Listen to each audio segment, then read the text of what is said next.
If you are an ambitious founder or an investor and you're looking to scale internationally, you are in exactly the right place. Today, we're unpacking the ultimate playbook for business expansion in Dubai, using the expert frameworks provided by Bog Business Service. We're going to break down exactly how you can establish a powerful presence in one of the world's absolute most dynamic markets. 0%. Yeah, you heard that right. That is the aspirational 0% corporate tax and zero import or export duties you can actually access when setting up in specific Dubai jurisdictions. I mean, it's a staggering figure, isn't it? But it instantly highlights exactly why Dubai has become the ultimate business destination. It's an environment that's engineered purely for growth, completely removing that heavy financial friction that slows down scaling in so many other global hubs. So here is our roadmap for today's explainer. First, the Dubai Business Advantage. Then, we'll contrast your three main setup paths: the free zone, the offshore company, and the mainland licenses. After that, we'll cover the practical steps to getting started, and finally, introduce your global expansion guide. All right, Section 1, the Dubai Business Advantage.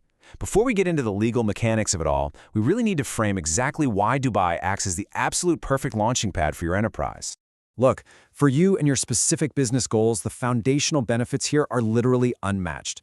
The region offers 100% foreign ownership in many setups, meaning, you don't always need to hand over your hard-earned equity to a local partner just to open your doors.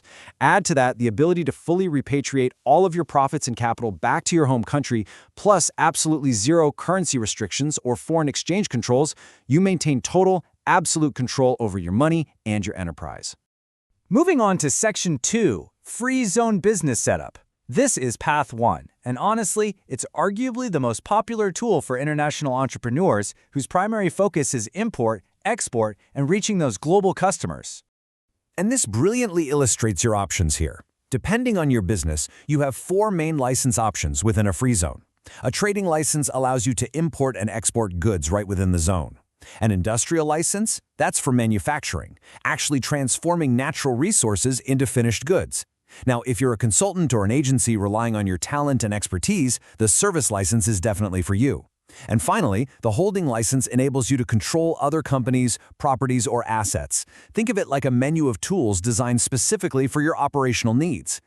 But there is a vital trade-off here. Free zones are incredibly cost-effective, and they come with really simple visa applications, but they are specifically designed to serve international markets. The catch? You are restricted from trading directly within the UAE mainland. To actually sell to local customers across the UAE and the wider Gulf Cooperation Council region, you have to work through a local distributor. So, direct access is a no-go with this option. So if a free zone isn't quite the right fit, we look at Path 2, Section 3, Offshore Company Formation. This is the perfect, streamlined solution if you basically just want to manage investments or assets from abroad while making confidentiality your top priority. Let's demystify the legal jargon for a second. What actually is an offshore company? Well, it's simply a legal business entity that operates entirely outside its country of incorporation. In Dubai, you would typically set this up under specific jurisdictions like JFC Offshore or RAC ICC. You might also hear them called non-resident companies or international business corporations. The perks of going offshore are seriously profound. First off, complete confidentiality regarding your business ownership and financial info. It's like a financial vault. You also get robust asset protection.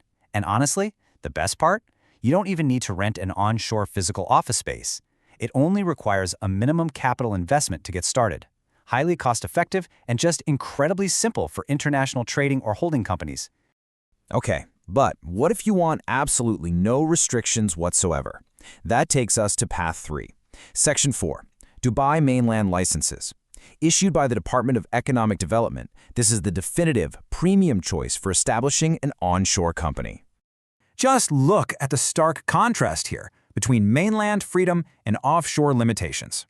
While an offshore company cannot do direct business in the UAE mainland, a mainland license gives you absolute freedom. You can operate anywhere in the UAE, you can rent or own physical office spaces anywhere in Dubai. On top of that, you can directly bid on lucrative, high-return government contracts.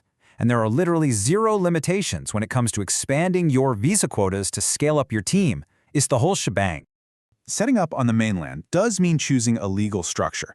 The most convenient route for foreigners is the limited liability company, which allows up to 50 shareholders and 100% foreign ownership on select activities. Then there's the sole proprietorship and the civil company. Now, the crucial point is this. For sole proprietorships and civil companies without a local GCC partner, you are going to require a local service agent, or an LSA. Think of them as your personal VIP guide. They don't own your business, but they act as your mandatory liaison with government authorities for all those tricky licensing procedures.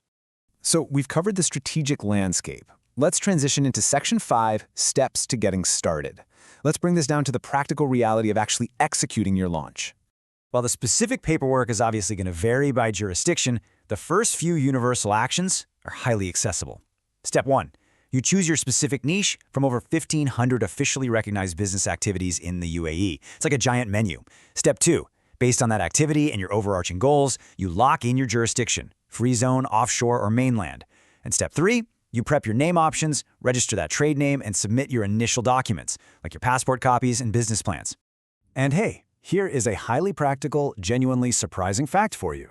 Forming a company doesn't actually mean you need massive upfront liquid cash for the administrative side of things. With Beer Business Service, a minimum spend of just 1,000 dirhams on their services, using a partner bank credit card unlocks easy payment plans. You can literally spread your setup service costs over 3, 6, 9, or even 12 months. It's a real game changer for cash flow. Section 6. Your Global Expansion Guide. Because let's face it, navigating the documentation, the initial approvals, the memorandums of association, it can be incredibly complex. You need an expert to help you navigate this terrain.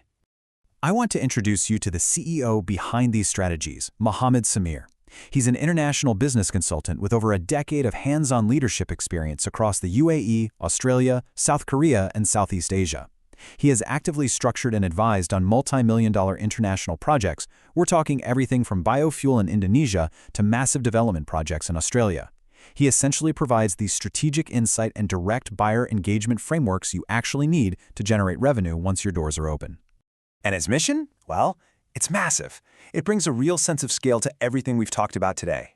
His overarching vision is to empower 10,000 Vietnamese and Australian brands to expand globally. He firmly believes that every single business has global potential if it's just guided with the right roadmap and the right connections. So we've seen the 0% tax advantages, we've broken down the targeted utility of the free zone, the absolute privacy of the offshore setup, and the total freedom of the Dubai mainland. The framework is there, and the resources to execute it are well within your reach. So I'm going to leave you with this final thought to chew on for your own enterprise. Which Dubai path is going to unlock your global potential?